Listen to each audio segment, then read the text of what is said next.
6B, take one. The time has come to make tomorrow a better one. Let go the echoes of yesterday.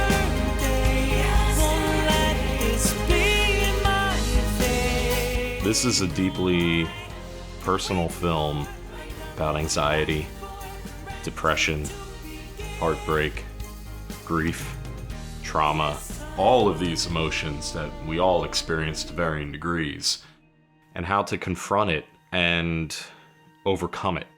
Collectively, we all went through a traumatic experience in the year 2020 with the global pandemic and everything else that was going on in the world. And on a personal level, I went through so many major life changes in a very short period of time, including losing my dad in May of 2020. I was still having a hard time processing it and putting these pieces back together.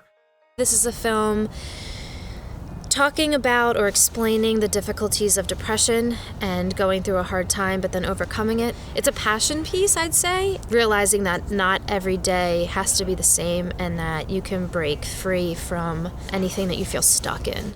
I think the film really allows many types of people to connect with it.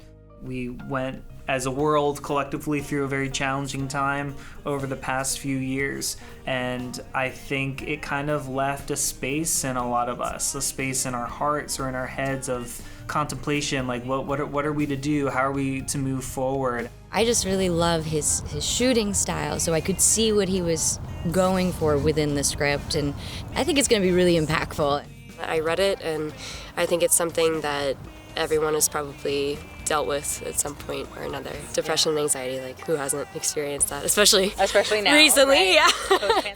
I'm always drawn to a movie that has very strong narrative and thematic elements, and I think the lasting impression is going to be that after you work through the negative feelings and the soul-crushing emotions, it's not about forgetting those you've lost. It's about joyfully remembering them. I think the film itself is asking for a little bit of that same blind faith, right? Of like being able to move forward despite not knowing what the next day brings, but as long as you're willing to give it all and move it forward, I think you can trust something good will happen. My ultimate hope is that this film resonates with anybody who's been experiencing these same emotions, knowing that you aren't alone. Because I know, for me personally, how special this experience has been. And I hope that it's special for you as well. This time